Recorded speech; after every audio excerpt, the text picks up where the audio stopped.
The wine hit my shirt like a scarlet accusation, spreading across the crisp white fabric in a pattern that would have made Jackson Pollock proud. Charles Chaz Beckwith stood there with his empty glass, wearing that smug smile I'd grown to despise over the past 6 months. "Oops," he said, not bothering to hide his satisfaction. "Clumsy me." The Hearts for the Harbor charity gala buzzed around us in the grand ballroom of the Ocean View Hotel, Port Haven's most prestigious venue. Crystal chandeliers cast warm light over the crowd of donors, board members, and social climbers who made up our town's elite. My wife Vanessa stood beside Chaz, her emerald dress complementing her auburn hair perfectly. She looked stunning, as always. She also looked guilty as sin. "Don't worry about it," I said, keeping my voice level. As a senior analyst at Meridian Investment Group, I'd learned to mask my emotions during tense negotiations. This felt like the biggest negotiation of my life. Accidents happen. Chaz stepped closer, his cologne overwhelming. At 48, he carried himself like a man who'd never heard the word no. His oil fortune bought him influence in Port Haven, and apparently it had bought him my wife's attention too. "You know what, Ethan?" His voice dropped low enough that only Vanessa and I could hear. "Tonight she's with me. You're nobody here." The words hit harder than a physical blow. I glanced at Vanessa, waiting for her to defend me, to tell this arrogant piece of work where he could stick his money and his attitude. Instead, she giggled. Actually giggled, like a schoolgirl with a crush. "Chaz, you're terrible," she said, touching his arm in a way that made my stomach turn. I pulled out my phone, pretending to check messages while actually starting the voice recorder. Something told me I'd need evidence of this conversation later. "I should go clean up," I said, gesturing to my ruined shirt. "Good idea," Chaz replied. "Take your time. We'll be busy." As I walked toward the men's room, I heard Vanessa's friend, Felicity Sharp, approach them.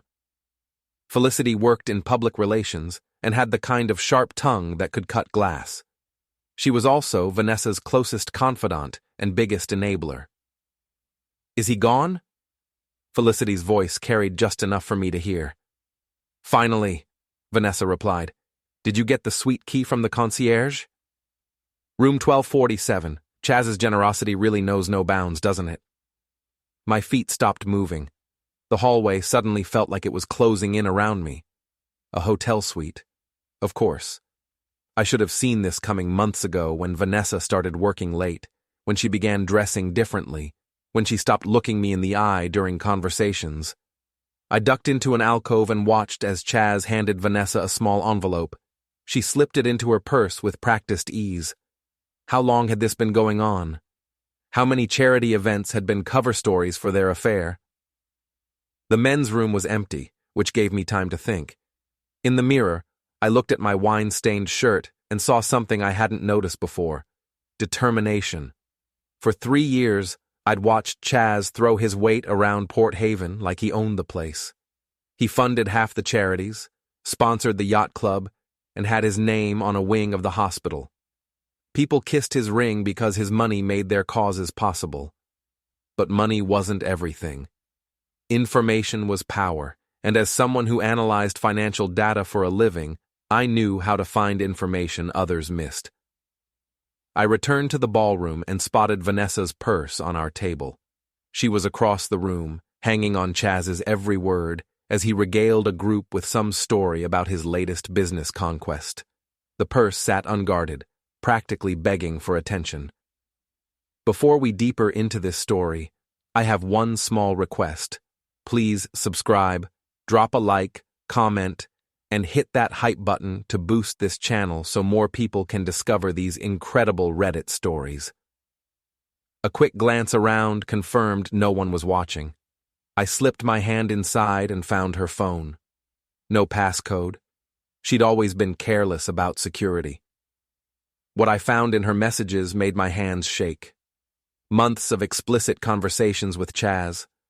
Photos I never wanted to see. Plans for romantic getaways funded by his business trips. references to me as the obstacle, and discussions about how to handle the Ethan problem. The most recent message, sent just an hour ago, made everything clear. Can't wait to celebrate properly tonight. Room 1247 after the speeches. E will never suspect anything. I took screenshots of everything, then carefully placed the phone back in her purse. My hands were steady now, my mind sharp and focused. The hurt was still there, burning in my chest like acid, but it was joined by something else, cold, calculating anger. Vanessa returned to the table as the evening's speeches began. She smiled at me, the same warm smile that had won my heart 8 years ago.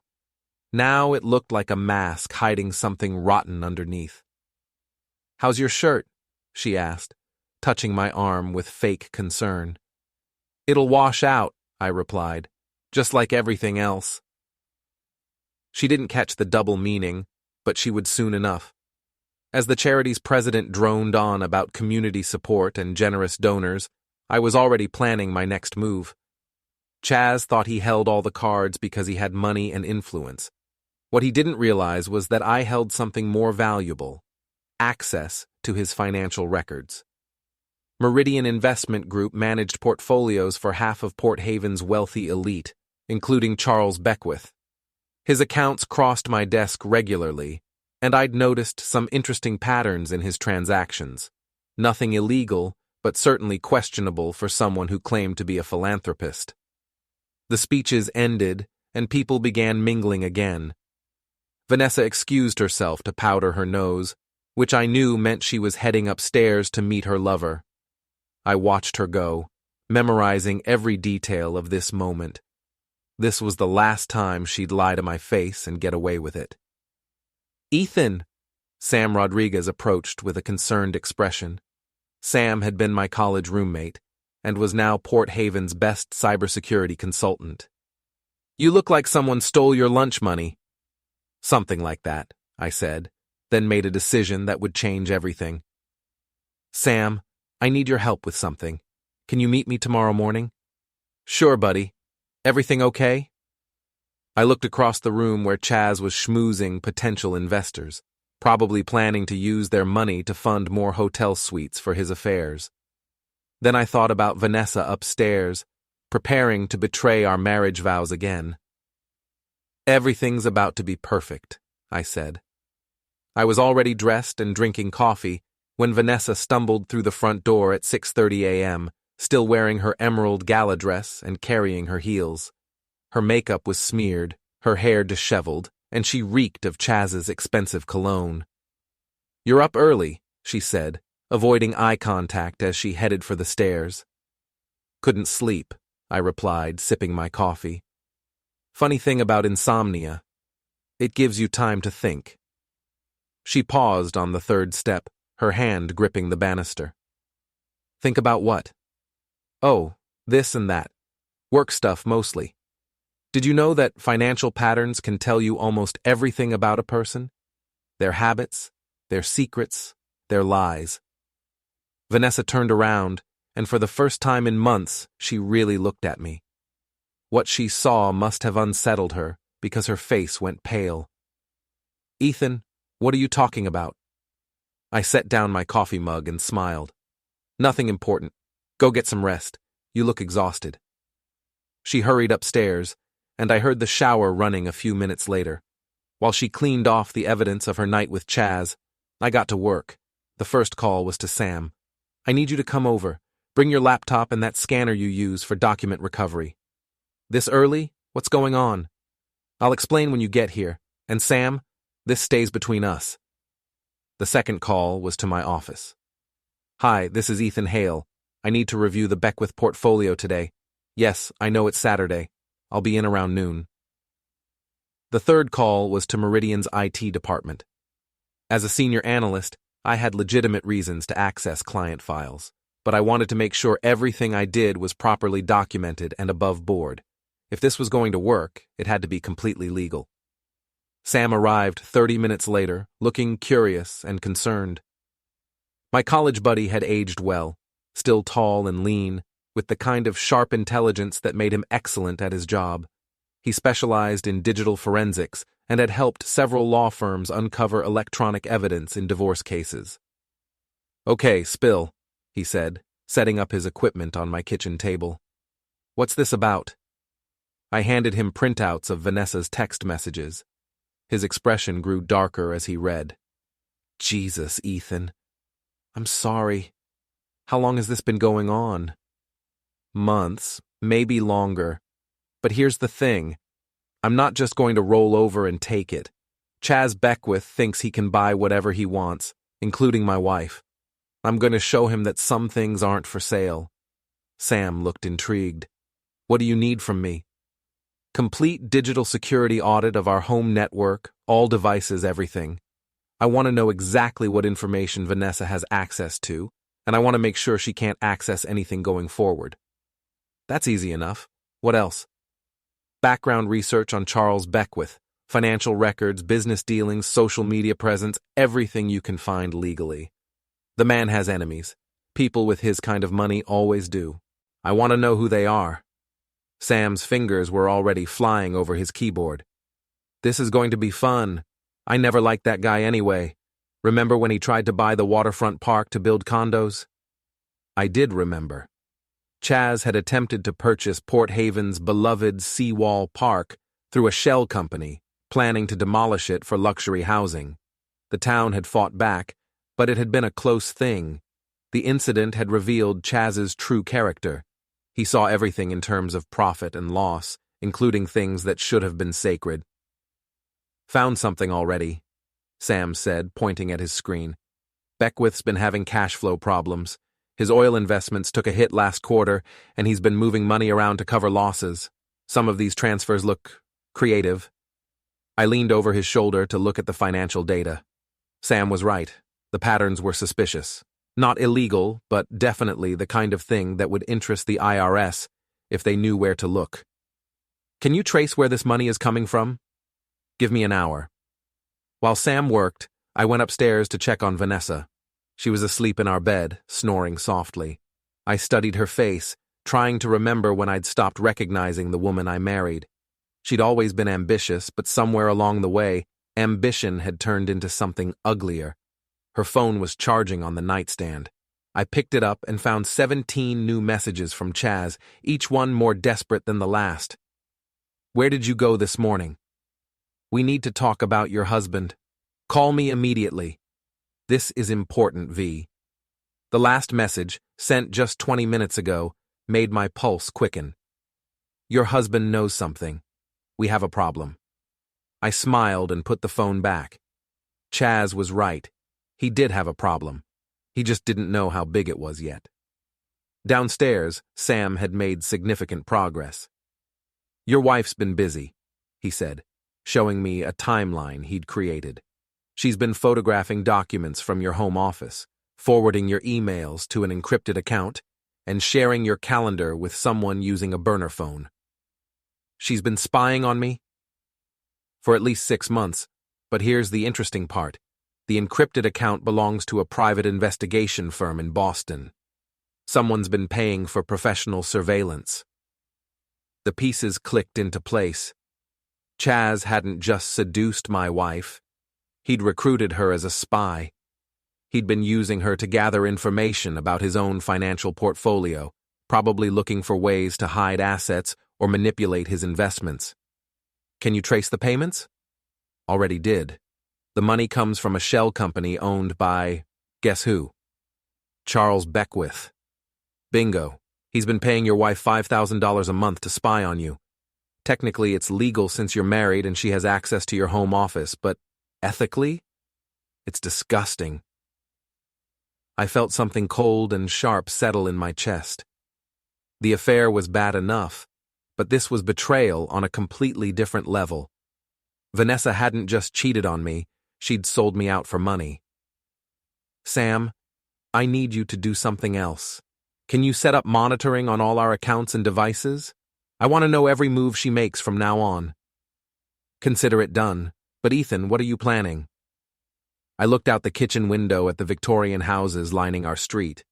Port Haven was a small town where reputation mattered. People like Chaz and Vanessa counted on that. They used their social standing as armor, believing it made them untouchable. They were about to learn otherwise. "I'm going to give them exactly what they deserve," I said, "and I'm going to do it in front of everyone who matters." Sam grinned. "Count me in." Monday morning brought rain to Port Haven, the kind of steady downpour that made the town's cobblestone streets gleam like black mirrors.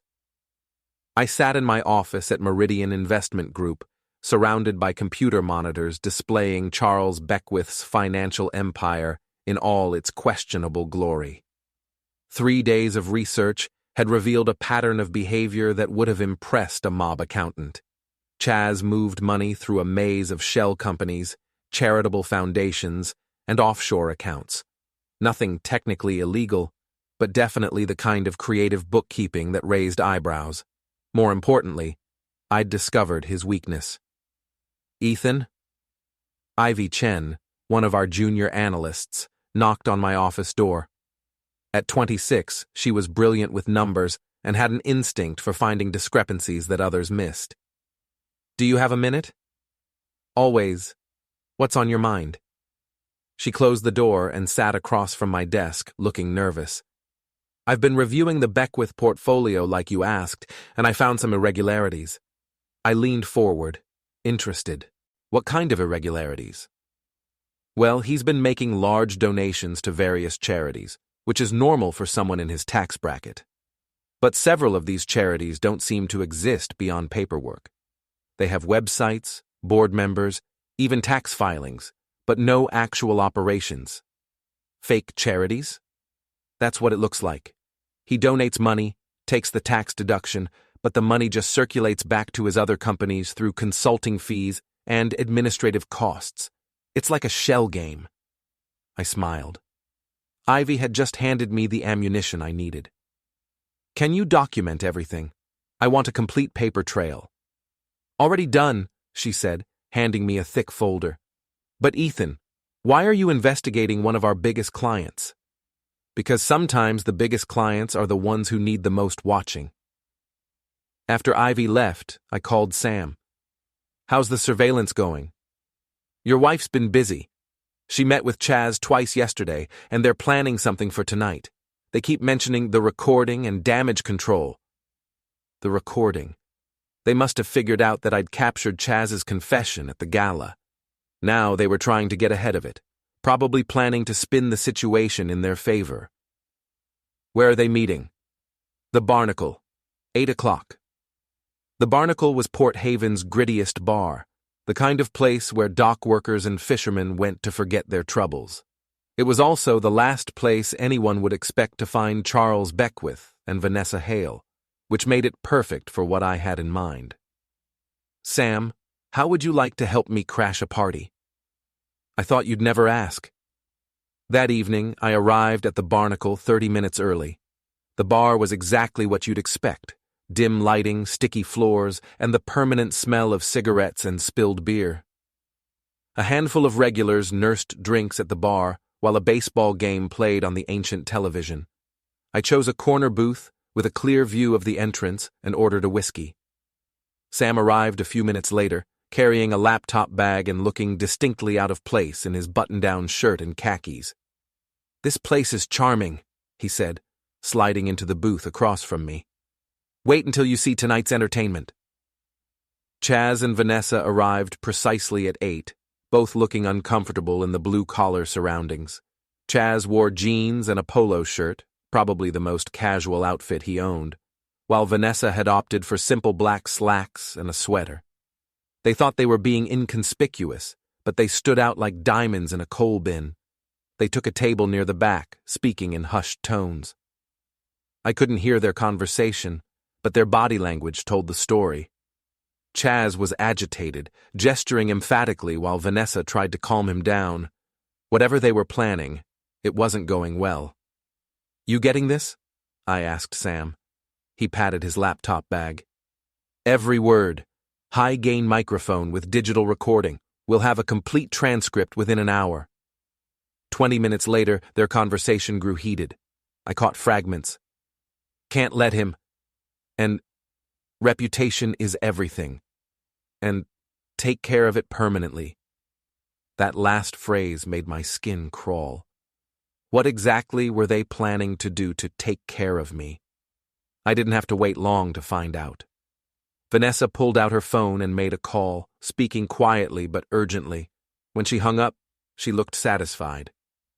It's done, she told Chaz. By tomorrow morning, everyone will know what kind of man Ethan really is. They left separately, Chaz first, and then Vanessa 10 minutes later. As soon as they were gone, I called Sam over to my booth. Please tell me you got all that. Every word. He opened his laptop and played back the recording. Their conversation was even worse than I'd thought. They'd edited the audio from the charity gala, cutting out Chaz's confession and leaving only my responses. Out of context, it sounded like I was the one making threats. They planned to send the doctored recording to every member of the charity board, along with a story about my unstable behavior and jealous rage. They're trying to destroy my reputation before I can expose them, I said. Looks that way. But we have the original recording, plus this conversation. They just handed us proof of their conspiracy. I smiled. Then let's give them what they want. A public forum to air their grievances. What do you have in mind? The Hearts for the Harbor Board meeting is tomorrow night. Emergency session to discuss recent concerns about board member behavior. Vanessa called it herself. Sam looked confused. But won't that give them the chance to present their fake evidence? Oh, they'll present their evidence, I said. Right after I present mine. The next evening, I arrived at the Port Haven Community Center to find the parking lot full. Word had spread about the emergency board meeting, and half the town had shown up to watch the drama unfold. In a place like Port Haven, scandal was better than cable television. The meeting room was packed. Vanessa sat at the board table, looking composed and confident. Chaz occupied a seat in the front row, playing the role of concerned citizen. They'd clearly rehearsed their performance. Board President Margaret Whitfield called the meeting to order. We're here tonight to address serious allegations regarding the conduct of certain individuals associated with our organization. Vanessa stood up, her expression grave. Thank you, Margaret. What I'm about to share is difficult, but the board needs to know the truth about my husband's behavior. She played the edited recording, and the room erupted in shocked murmurs. Out of context, my voice sounded threatening and unhinged. Several board members looked at me with disgust and fear. As you can hear, Vanessa continued, Ethan has been making threats against Mr. Beckwith and myself. His jealous behavior has escalated to the point where I fear for my safety. Chaz stood up, playing his part perfectly. I've tried to be understanding, but this man's obsession with my friendship with Vanessa has become dangerous. I think he needs professional help. The room buzzed with whispered conversations. I could see people looking at me, their expressions ranging from pity to suspicion. Vanessa and Chaz had played their cards well. Margaret Whitfield looked at me expectantly. Ethan, would you like to respond to these allegations? I stood up slowly, letting the moment build. Yes, I would. But first, I'd like everyone to hear the complete recording from that night. I played the unedited audio, including Chaz's confession and Vanessa's giggling response. The room fell silent as they heard the truth, that Chaz had deliberately humiliated me and bragged about stealing my wife. Now, I continued, let me share what I recorded last night at the Barnacle. The second recording hit the room like a bomb. Vanessa's face went white as her own voice filled the speakers, discussing how to take care of me and destroy my reputation with fabricated evidence. Ladies and gentlemen, I said, you've just heard proof of a conspiracy to commit defamation. My wife and Mr. Beckwith have been conducting an affair for months, and when I discovered it, they decided to destroy my reputation rather than face the consequences of their actions.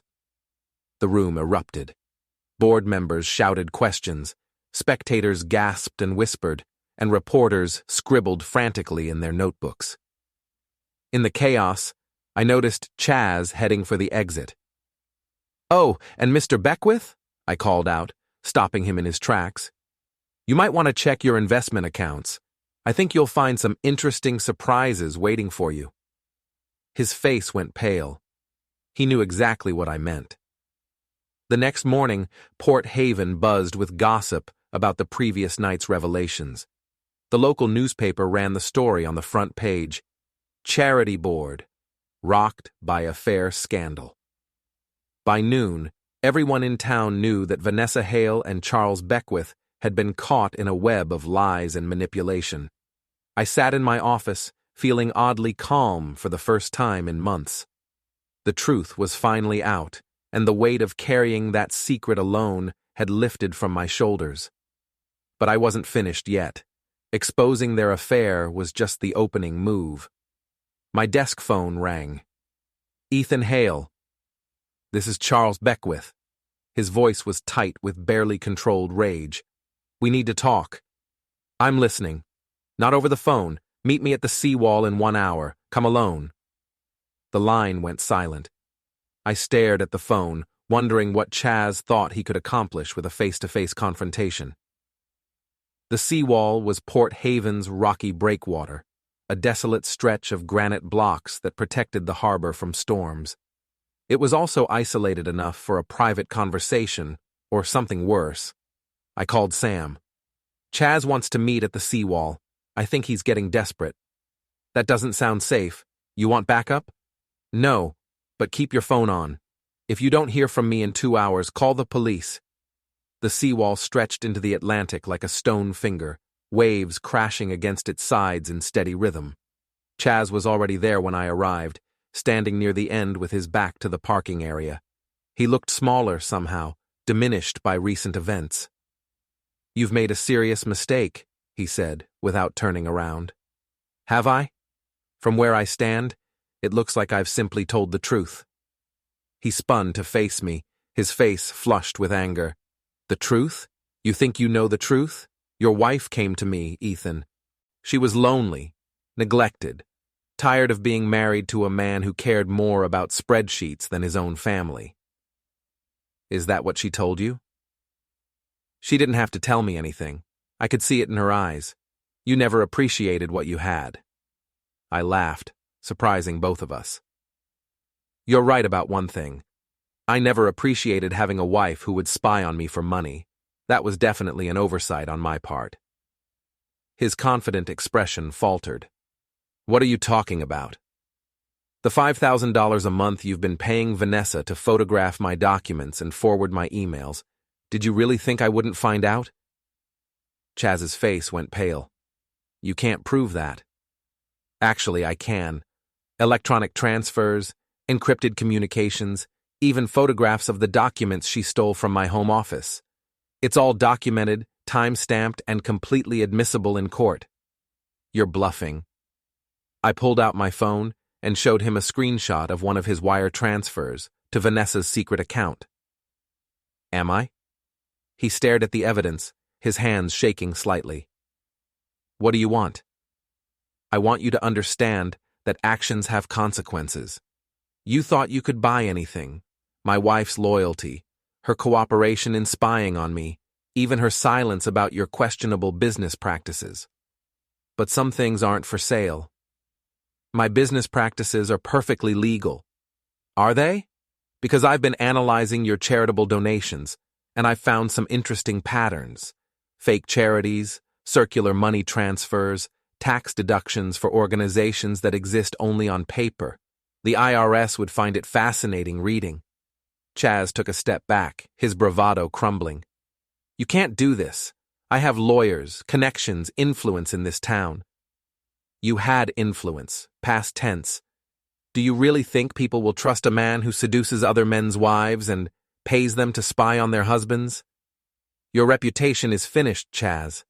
The only question now is whether you want to make it worse." "What do you mean?" "I mean you have a choice. You can accept responsibility for your actions, apologize publicly, and try to salvage what's left of your dignity. Or you can keep fighting, and I'll make sure every sordid detail of your financial shenanigans becomes public knowledge." He stood there for a long moment, waves crashing against the rocks below us. I could see him weighing his options, calculating the cost of continued resistance versus the humiliation of surrender. "You think you've won," he said finally, "but destroying me won't fix your marriage. Vanessa still chose me over you." "You're right," I admitted. "She did choose you, and that tells me everything I need to know about both of you." I turned to leave, but his voice stopped me. "This isn't over, Ethan. I don't give up easily." I looked back at him, standing alone on the windswept breakwater, and felt something that might have been pity. "Yes, it is over. You just haven't realized it yet." That evening, I found Vanessa packing suitcases in our bedroom. She looked up when I entered, her eyes red from crying. "I suppose you're satisfied," she said. "Not particularly. I'm tired, disappointed, and honestly a little sad." "But satisfied?" "No. I never meant for it to happen this way." "Which part? The affair, the spying, or getting caught?" She flinched. "All of it. I made mistakes, Ethan, bad ones, but you weren't exactly the perfect husband either." "You're right. I worked too much, took you for granted, assumed our marriage was stronger than it was, but I never betrayed you. I never sold you out for money." "It wasn't about the money. Wasn't it? $5,000 a month to photograph my documents and spy on my work. That sounds like it was exactly about the money." She sat heavily on the bed, her shoulders sagging. "He made me feel important, valued, like I mattered." "You did matter. You were my wife." "Was I? Or was I just another possession, like this house or your car or your investment portfolio?" The question hung in the air between us. I wanted to deny it, to tell her she was wrong, but part of me wondered if she had a point. When had I stopped seeing her as a partner and started taking her for granted? "Maybe we both made mistakes," I said finally, "but only one of us tried to destroy the other person's life when things got complicated." She nodded, tears streaming down her face. "I know. I'm sorry, Ethan. I'm truly sorry." "So am I." She finished packing and carried her suitcases downstairs. At the front door, she paused. "What happens now?" "Now you face the consequences of your choices. We both do." "Will you ever forgive me?" I considered the question. "Someday, maybe, but I'll never trust you again, and without trust, forgiveness doesn't mean much." She nodded and walked out of our house, out of our marriage, and out of my life. I watched her car disappear down the street, then closed the door and poured myself a drink. The house felt different now, emptier but somehow cleaner, like a wound that had finally been drained of infection.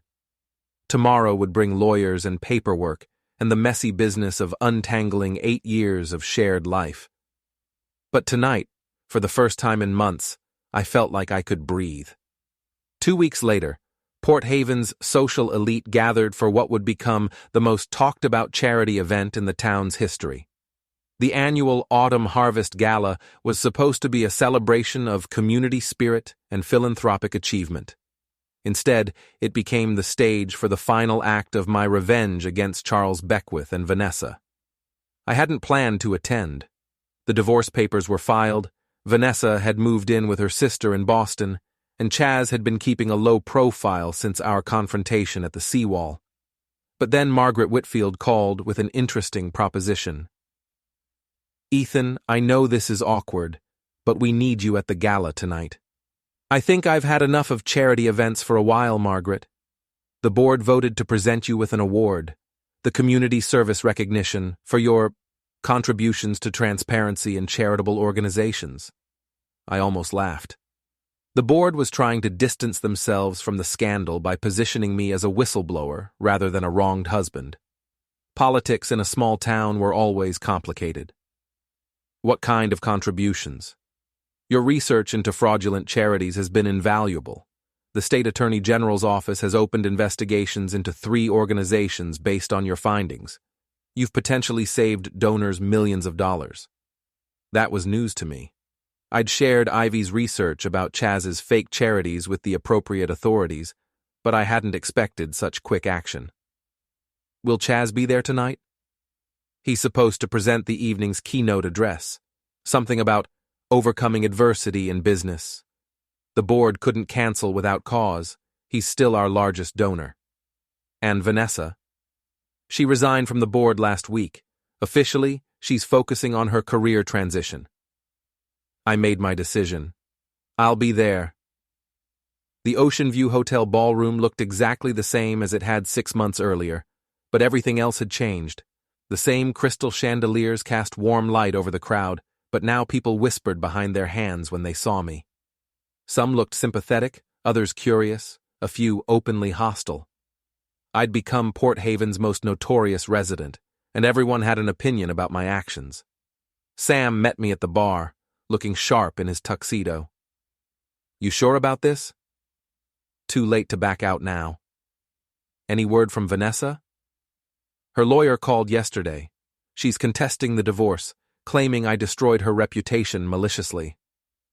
After everything she did? Apparently, she's the victim in this story, at least according to her legal team. Sam shook his head. Some people never learn. Across the room, I spotted Charles Beckwith holding court near the auction tables. He looked older than he had 6 months ago, his face drawn and his smile forced. The scandal had taken its toll, but he was still playing the role of generous philanthropist. Ladies and gentlemen, Margaret Whitfield's voice echoed through the sound system. If you could please take your seats, we'll begin this evening's program. I found my assigned table near the front. Apparently, award recipients got premium seating. The irony wasn't lost on me. 6 months ago, I'd been relegated to the back of the room while my wife flirted with her lover.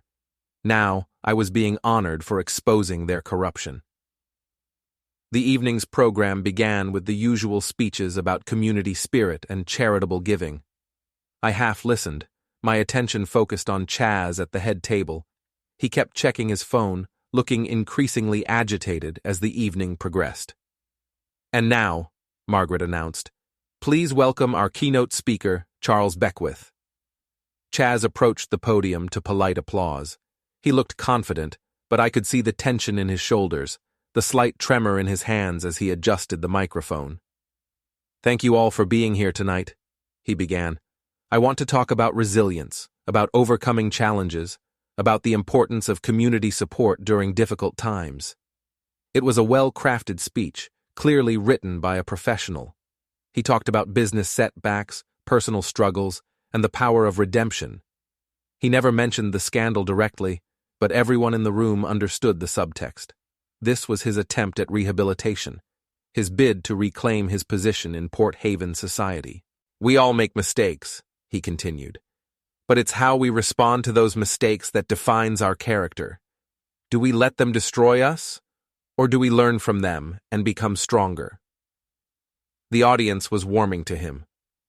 Chaz had always been a compelling speaker, and his message of redemption resonated with people who wanted to believe in second chances. I've learned that true wealth isn't measured in dollars or possessions, he said, his voice growing stronger. It's measured in relationships, in trust, in the bonds we form with our community. That was my cue.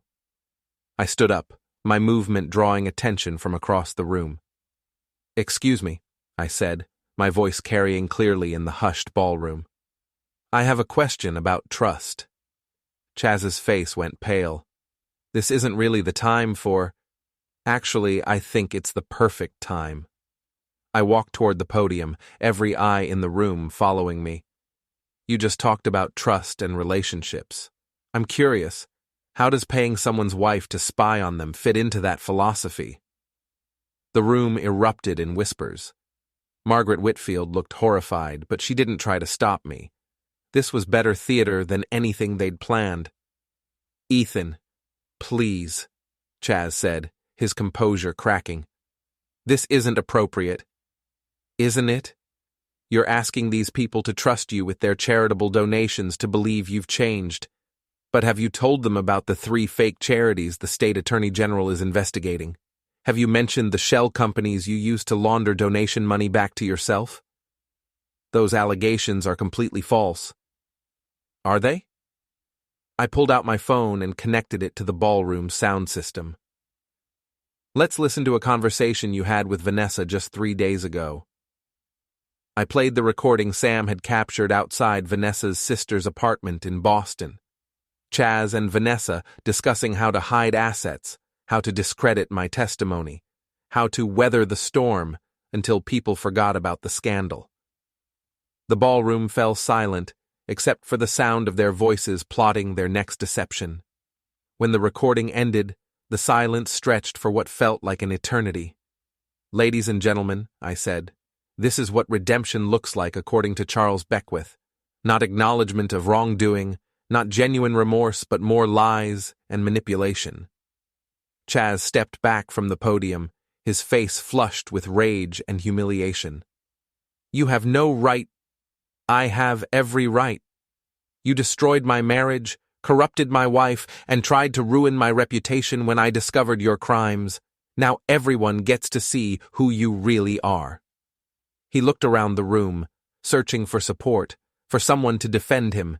Instead, he found faces filled with disgust and disappointment. The spell was broken. His carefully crafted image lay in ruins. "This isn't over," he said, his voice barely above a whisper. "Yes, it is."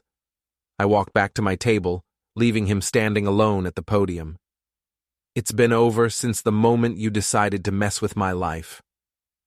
Security guards appeared at the edge of the ballroom, summoned by Margaret's discreet signal. Chaz looked at them, then at the crowd of former admirers who now stared at him with contempt. "You'll regret this," he said, pointing at me. "The only thing I regret is not exposing you sooner." He walked off the stage and out of the ballroom, his footsteps echoing in the absolute silence. The guards followed at a discreet distance, ensuring he left the premises without further incident. Margaret returned to the podium, her face pale but determined. I think we'll skip the rest of the evening's program. Thank you all for coming." As people began filing out, talking in hushed, excited tones, Sam appeared at my side. "Well, that was dramatic. It needed to be. People like Chaz count on others being too polite to call them out publicly. Sometimes you have to make a scene to make a point." "What about Vanessa?" I thought about my ex-wife, probably watching the news coverage from her sister's apartment, realizing that her association with Chaz had just become even more toxic. She made her choice. Now she gets to live with the consequences. We walked out of the hotel together, leaving behind the wreckage of Charles Beckwith's reputation and the final chapter of my marriage. The autumn air was crisp and clean, carrying the salt smell of the harbor. "So what now?" Sam asked. "Now I go home, pour myself a drink, and start figuring out what comes next." "Any regrets?" I considered the question as we reached our cars. 6 months ago, I'd been a different person, trusting, naive, willing to overlook warning signs for the sake of peace. That man was gone, replaced by someone harder but wiser. "No regrets," I said finally. They got exactly what they deserved. As I drove through Port Haven's quiet streets, I reflected on everything that had happened. Chaz would face criminal charges for his fraudulent charities. Vanessa would have to rebuild her life with the stigma of scandal following her. And I would have to learn how to trust again, how to open my heart without leaving myself vulnerable to betrayal. But tonight, justice had been served. The sponsors were out of business, their game was over, and the underdog had finally called checkmate.